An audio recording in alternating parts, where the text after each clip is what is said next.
பட்டாசு தொழிலுக்கு அங்கீகாரம் அளித்து தொழில்துறை வரையறைக்குள் கொண்டு வர வேண்டும் என மத்திய மாநில அரசுகளுக்கு இந்தியன் பட்டாசு உற்பத்தியாளர்கள் சங்கம் வலியுறுத்தியுள்ளனர். சிவகாசியில் செய்தியாளர்களை சந்தித்த இந்தியன் பட்டாசு உற்பத்தியாளர்கள் சங்க தலைவர் தமிழ்ச்செல்வன், சிவகாசியில் உள்ள பெசோ அலுவலகத்தில் வெடிபொருள் கட்டுப்பாட்டு அலுவலர் பணியிடத்தை நிரப்ப வேண்டும் எனவும், பெசோ உரிமத்திற்கு சிவகாசியில் உள்ள அலுவலகத்தில் விண்ணப்பிக்கும் நடைமுறையை மீண்டும் கொண்டு வர வேண்டும் என வலியுறுத்தினார். கடலூர் மாவட்டம் வேப்பூர் அருகே ஆம்னி பேருந்து சாலையோர பள்ளத்தில் கவிழ்ந்த விபத்தில் பெண் ஒருவர் பரிதாபமாக உயிரிழந்தார். சென்னையில் இருந்து முதுகளத்தூர் சென்று கொண்டிருந்த போது ஆம்னி பேருந்து ஓட்டுநரின் கட்டுப்பாட்டை இழந்து சாலையோர பள்ளத்தில் கவிழ்ந்து விபத்துக்குள்ளானது. இதில் பேருந்தில் பயணித்த ரேணுகா என்ற பெண் உயிரிழந்த நிலையில் 20க்கும் மேற்பட்டோர் காயமடைந்தனர்.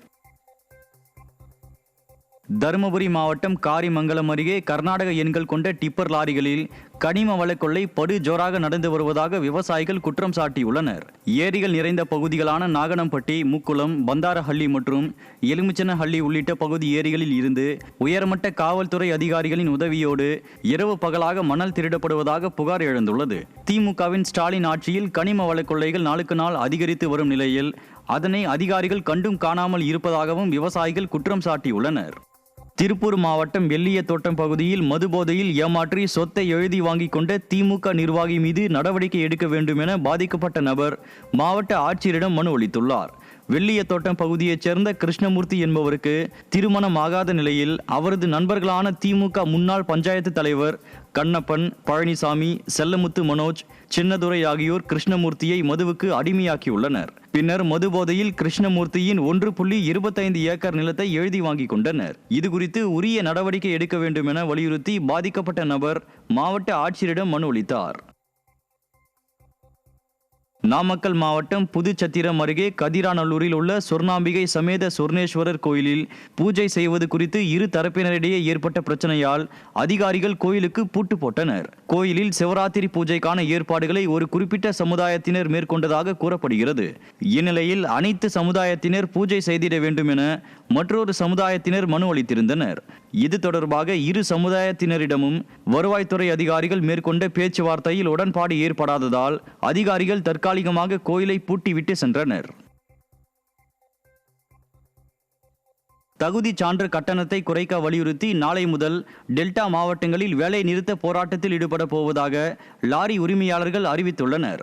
சேலத்தில் செய்தியாளர்களை சந்தித்த தமிழக லாரி உரிமையாளர்கள் சம்மேளன தலைவர் தனராஜ், லாரிகளுக்கான தகுதி சான்று கட்டணம் 800 ரூபாயில் இருந்து 28,000 ரூபாய் வரை அதிகரித்துள்ளதால் லாரி உரிமையாளர்கள் கடுமையாக பாதிக்கப்பட்டுள்ளதாக குற்றம் சாட்டியுள்ளனர். தஞ்சை மாவட்டம் கும்பகோணம் ஆதி கும்பேஸ்வரர் திருக்கோயிலில் சிவராத்திரி விழாவை முன்னிட்டு 23ஆம் ஆண்டு நாட்டியாஞ்சலி நிகழ்ச்சி தொடங்கியது.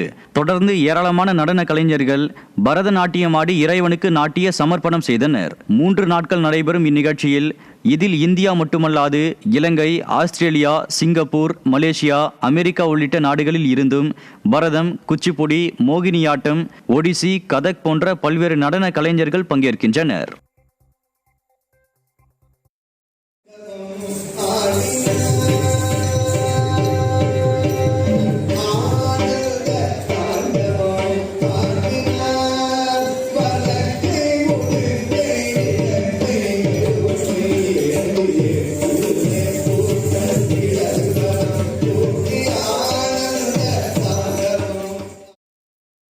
செங்கல்பட்டு மாவட்டம் தாம்பரம் அருகே தலைக்கேறிய மதுபோதையில் அதிவேகமாக காரை ஓட்டிச் சென்று பெண் மீது மோத முயன்ற நபரால் பரபரப்பு ஏற்பட்டது. செம்பாக்கம் பகுதியைச் சேர்ந்த பிரபு ராஜ்குமார் என்பவர் மதுபோதையில் சோழிங்கநல்லூர் நோக்கி அதிவேகத்தில் சென்றபோது மற்றொரு காரை இடித்துச் சென்றதாக கூறப்படுகிறது. தொடர்ந்து விபத்துக்குள்ளான காரில் இருந்து இறங்கி வந்த பெண் மீது காரை ஏற்ற முயன்றதுடன் செய்தியாளர்களுடன் வாக்குவாதத்தில் ஈடுபட்டு செல்போன்களை பிடுங்க முயன்ற சம்பவம் பரபரப்பை ஏற்படுத்தியுள்ளது.